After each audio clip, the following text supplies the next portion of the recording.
మొన్న జరిగిన మొత్తం తుఫాను గాలిదుమ్ములకి వర్షాలకి పంట దాదాపు 14 ఎకరాల కింద పడిపోయింది. ఇంత మటుకి గవర్నమెంట్ ఆర్డర్ ఇంకా రాలేదంటారు. నష్టపరిహారం రైతులకు కట్టేయాలా, లేకపోతే ముందు వచ్చే పరిస్థితి వచ్చింది.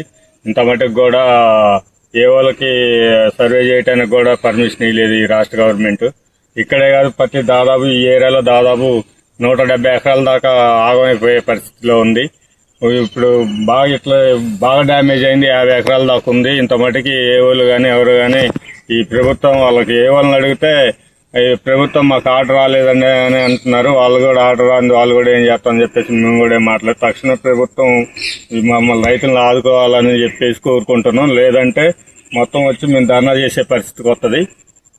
ఖచ్చితంగా మాత్రం దీనికి ఏదో నష్టపరిహారం కట్టేయాలి. మేము కౌలు చేసేవాళ్ళం. ఇది మొన్నటిదాకా ఈరా దొరకలేదు. ఈరా దొరకపోతే 650 రూపాయలు కట్టబెట్టి కొనుక్కొచ్చి వేసి ఆంధ్రలో కొనుక్కొచ్చి వేసినా కూడా లాస్ట్ వచ్చేలా తెన్నోటి కాడికి వచ్చేసరికి ఈ మొక్క తుఫాను సరే వాతావరణం బాగాలేదు, మన కర్మ కాలిపోయిందిలే. కానీ కాకపోతే ఇప్పటికైనా ఖచ్చితంగా గవర్నమెంట్ స్పందించి పంట నష్టాన్ని రైతు ఎస్టిమేషన్ వేయించుకొని మాకు న్యాయం చేయాల్సిందిగా కోరుతున్నాం.